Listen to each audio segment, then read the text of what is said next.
Я думаю, что некоторые из вас, увидев на заставке видео эту декоративную тыкву, сразу смогли узнать бренд Mackenzie. Mackenzie Childs – это американский бренд, и это в первую очередь посуда, домашний и коллекционный декор и даже мебель, которые сделаны и расписаны вручную. И отличительная черта их дизайна – это черно-белая клетка и яркие цвета.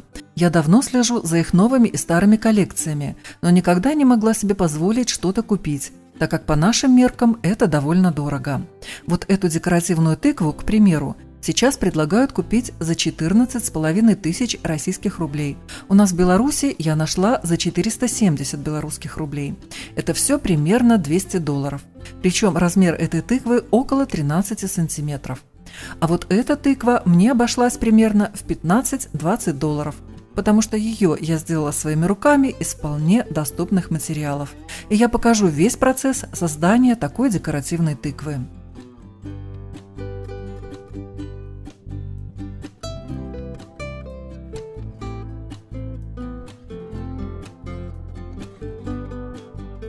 Свою тыковку я буду делать размером примерно 18 сантиметров. Чтобы сделать основу, взяла пенополистирольную плиту толщиной 5 сантиметров. Она легко режется ножом. Нарезала 3 квадрата со сторонами примерно 18 сантиметров. И склеиваю их между собой. Использую клей, который подходит для полистирола, потому что другие полимерные клеи могут просто расплавить такой материал.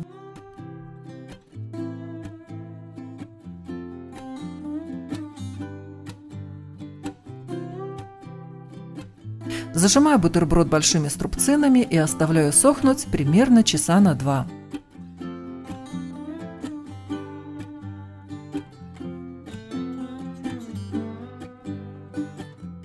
На 2 сторонах рисую овал, который в принципе приближен к окружности. Если не уверены, что у вас получится, возьмите, к примеру, ту же тарелку подходящего размера и обведите ее контур.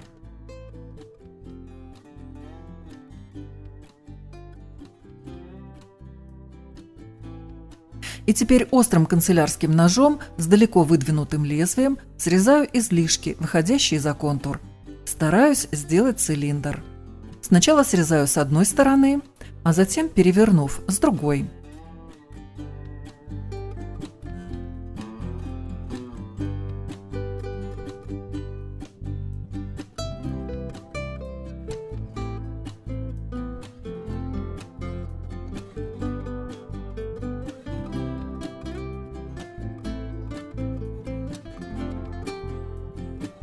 Теперь нужно скруглить углы верхней и нижней плиты. При этом я оставлю сверху и снизу нетронутыми пятачки диаметром примерно по 5-6 сантиметров.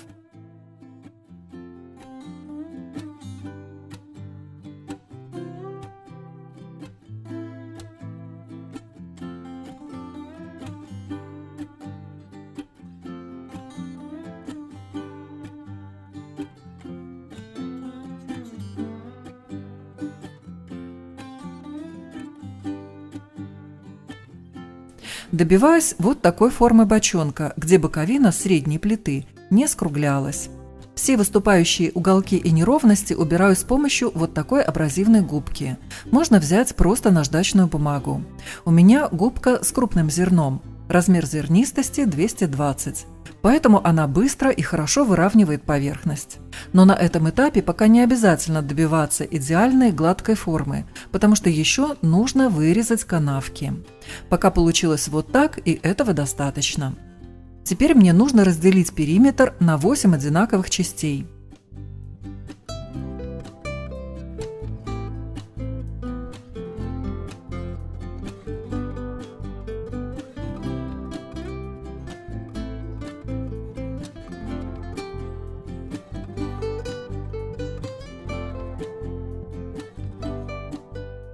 Делю также сверху и снизу. И провожу линии, используя гибкую сантиметровую ленту.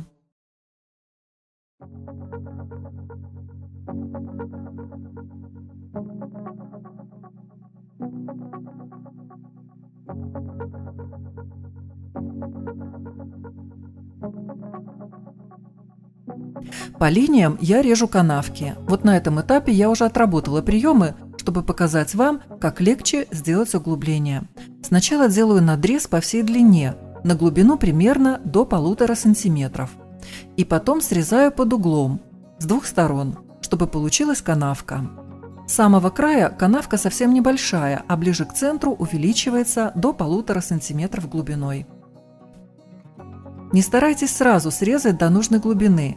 Сначала пройдите вверх, а потом спускайтесь вниз, вырезая до нужных размеров. Вырезанный угол должен быть примерно 90 градусов, то есть по 45 градусов с обеих сторон. Теперь острые выступающие края канавок скругляю, чтобы они были как можно плавнее. Затем все неровности зачищаю абразивной губкой.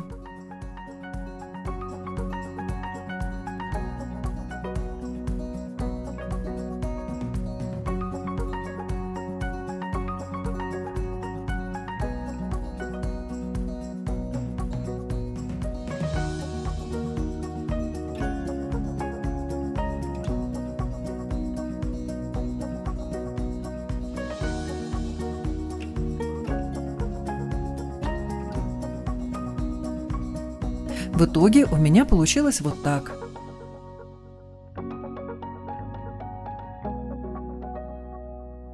Поверхность тыквы я буду покрывать акриловой шпатлевкой белого цвета.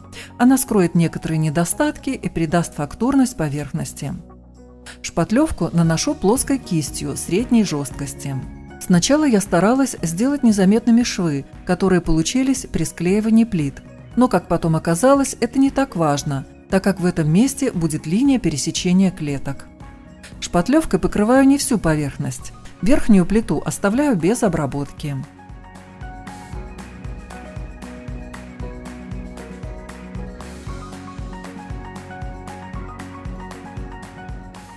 Чтобы немного сгладить неровности, кисть слегка обмакиваю в воду и проглаживаю немного подсохшую поверхность.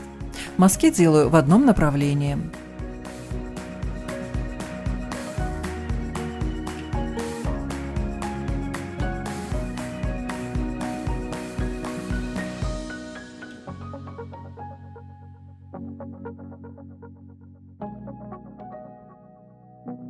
Когда шпатлевка хорошо высохла, зашкуриваю поверхность. Теперь всю поверхность тыквы покрываю белым акриловым грунтом. Я свой покупала в строительном магазине, и он с легким глянцем.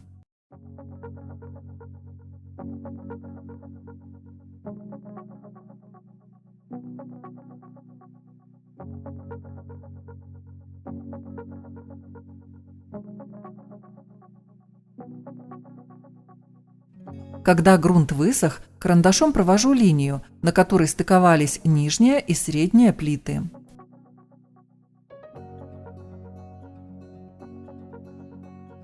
От получившейся линии откладываю вверх 3 см и провожу параллельную линию.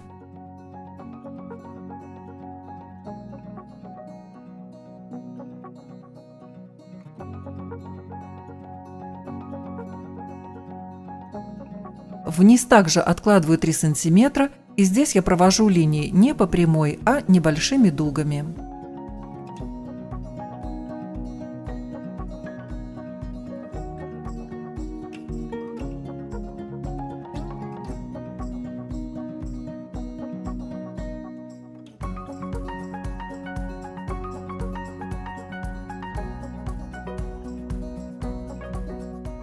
И сверху нужно провести еще одну линию и также на расстоянии 3 см от предыдущей.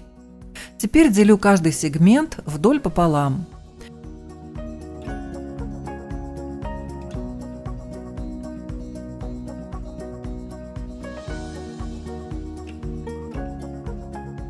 И также провожу вертикальные линии в глубине канавок. Получилось вот так. Намечаю крестиками в шахматном порядке места, которые буду закрашивать темной краской.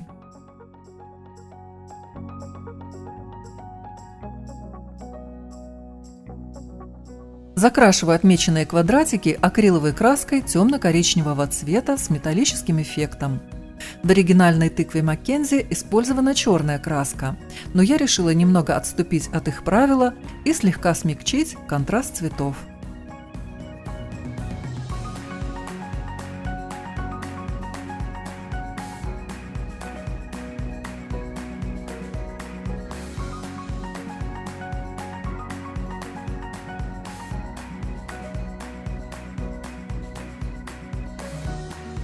На этом этапе я буду делать листья для верхней части тыквы.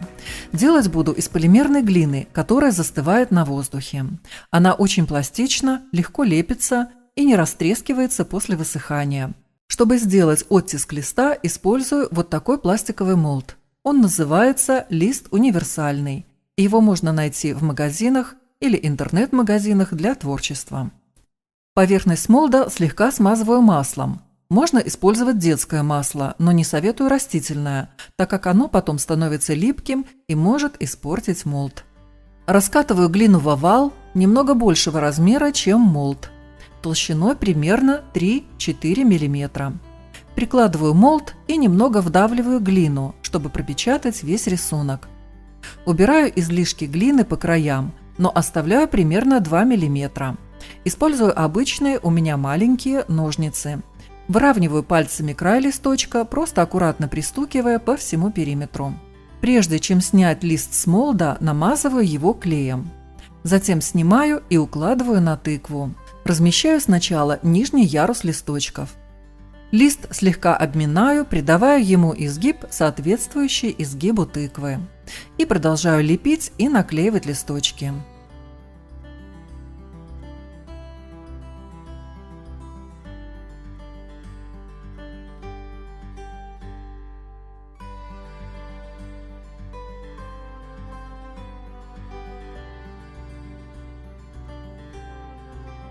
Листья снизу не приклеиваю плотно друг к другу, а делаю с некоторым расстоянием, которое перекроет следующий лист, который будет располагаться сверху.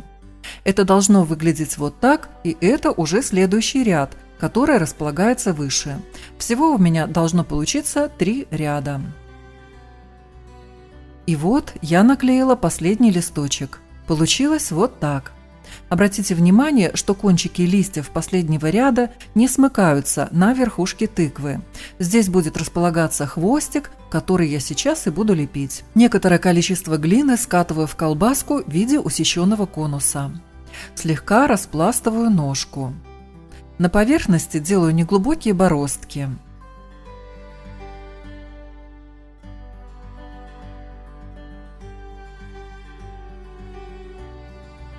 Длина хвостика получилась 8 см. Приклеиваю хвостик, прижимаю края.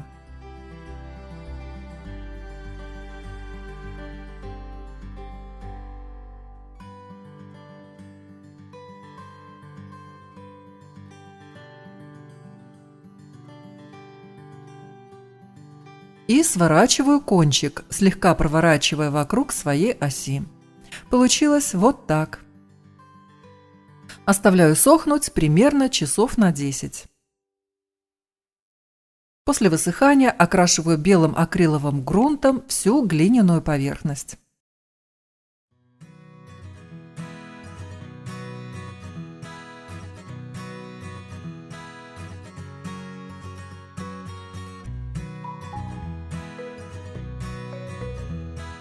Покраска будет сложная, и использовать я буду акриловые краски фиолетового, сине-зеленого и желтого цветов. У меня краски в виде спреев, но я буду пользоваться кистями.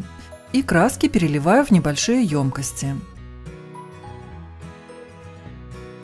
Сначала наношу фиолетовую краску, а затем по краю наношу сине-зеленую.